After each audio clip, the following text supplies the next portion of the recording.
Hey guys, Jackson Frail Mechanic. Today we're going to be working on our 2000 Jeep Wrangler. We're going to be doing front brakes.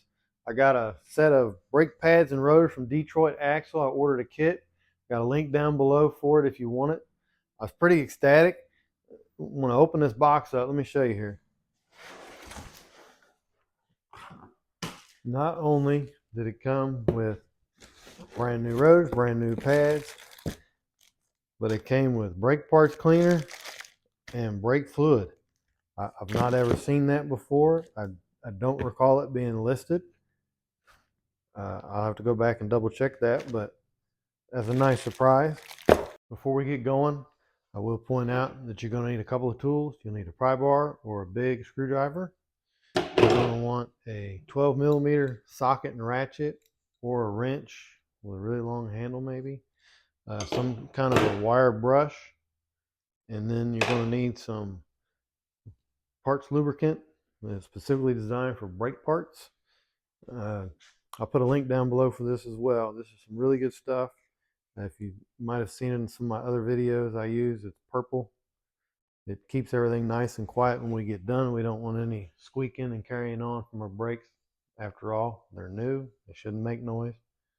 Now you've already got your vehicle supported on jack stands. You've got the wheels off. You're ready to do your brakes. You've got your wheel turned one direction so that you've got your brake calipers facing outward so it's easy for you. The next thing you got to do, and want to make sure that you do, is remove this cap from your brake fluid reservoir. Just take it off, turn it upside down, and I'm going to tell you why.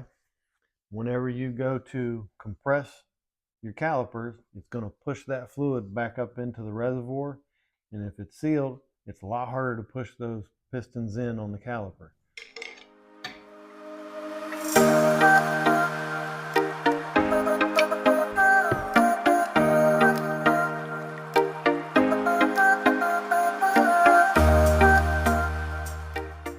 It doesn't move real fast.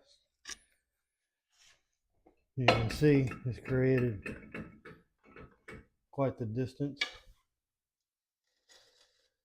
You can see a little better the gap right there.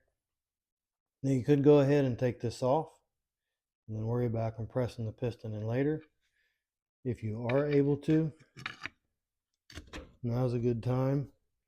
Go ahead and just compress it all the way in. And you're right here.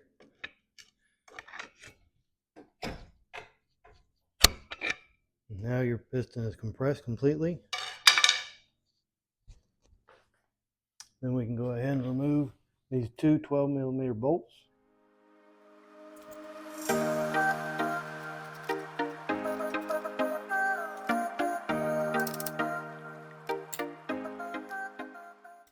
Once your bolts removed, just pull straight back. And then I just take the caliper and set it off to the side here. Remove the rotor. You just slide it forward, take it right off. Not a bad idea to examine your rotors when you get them off. This part doesn't look too hateful. And when we turn it over, you can see just how pitted this thing is. It's even got holes in it. So, good idea to replace these. And see, that didn't take too long. But now's the important part. We're going to do the prep work before we put the components back on. Right here's where your slides are for your pads. You'll make sure you get this cleaned up real well, top and bottom. And then we're going to do the flat surface and the edges where our rotor's set. If you've got any kind of rust developing, it can cause your rotor to set on there wrong and give you a warped rotor feeling. So a little bit of prep work goes a long way.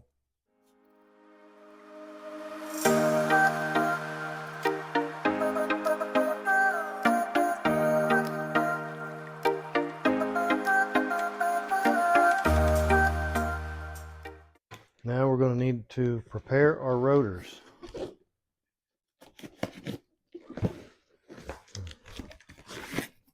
What do I mean by that?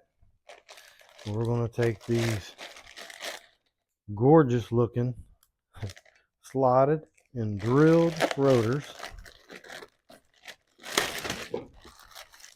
Wow. And these weren't that expensive either.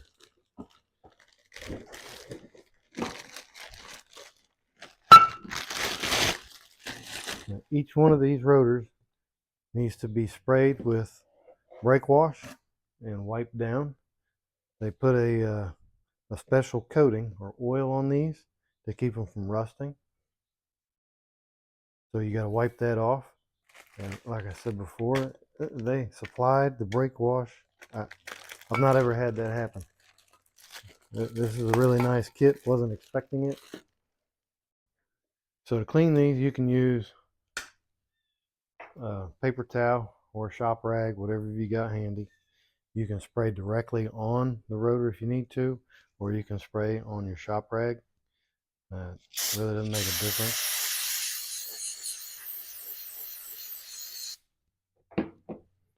You're just gonna make sure that you wipe off every inch of the rotor surface that's going to be touched by the brake pad. You do not want to skip this step. And we're going to do that to both rotors.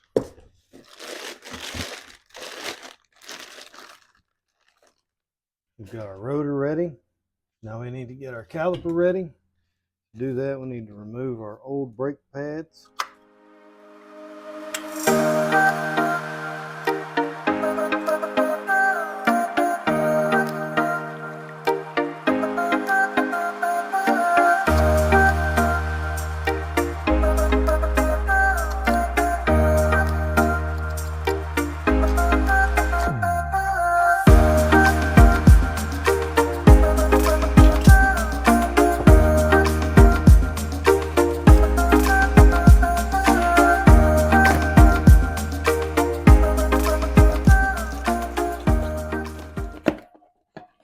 Just need one set for this side. And it looks like it did come with some lubricant, and they ask you to put it in certain locations. You can do that with this, or you can do it with this, however you want to do it. In the meantime, lubricate your slides.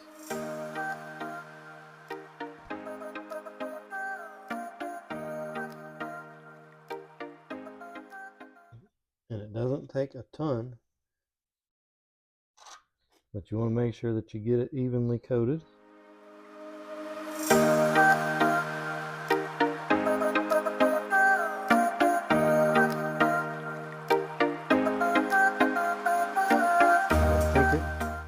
But just that little bit's going to take away a lot of brake noise that you really don't need or want to hear.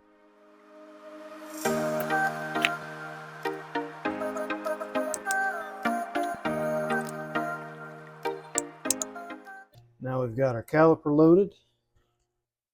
We'll go ahead and put our rotor on.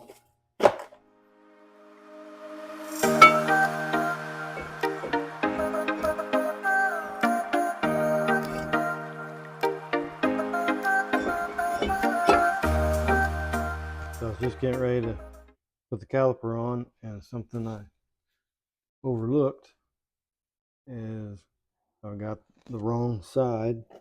They all look the same. You see I've got two notches, single notch.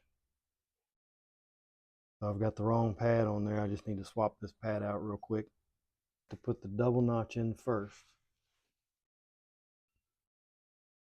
So going up like that, hold the rotor. Caliper should go on there. And you want to make sure that you've got these pistons pushed instead of in. They've got to be pushed out so they don't rub.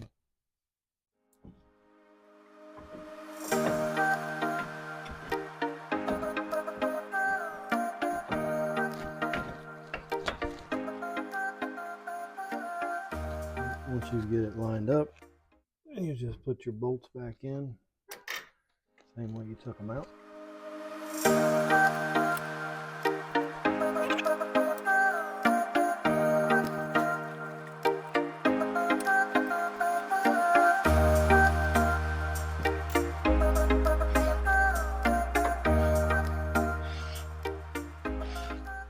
Just like when I did the work on the rear end, I replaced all the lug nuts on the back half. So I'm going to go ahead and install the other half of the new set of lug nuts. You wouldn't believe how much nicer these lug nuts are. You can see the style, and here's the old one. The old originals have a metal cap that goes on the outside, and these a lot of times come off, come loose, distort. They're junk. These, that won't happen. Put a link down below if you need a set. Now we need to come back around and check our brake fluid reservoir. We want to look at the fluid level. The fluid should be up a little higher than when you started. If it's not to the full mark, you can go ahead and top it off with the supplied brake fluid that Detroit Axle was so kind to add. Get that topped off, get your cap back on, and before you do anything else or forget, get in the vehicle, pump up that brake pedal. That's going to pull those brake pads in against your brake rotors so that when you get it down off the jack, it doesn't just roll down the driveway when you hit the brake. Hope some of these tips have helped you out. Thanks again for watching.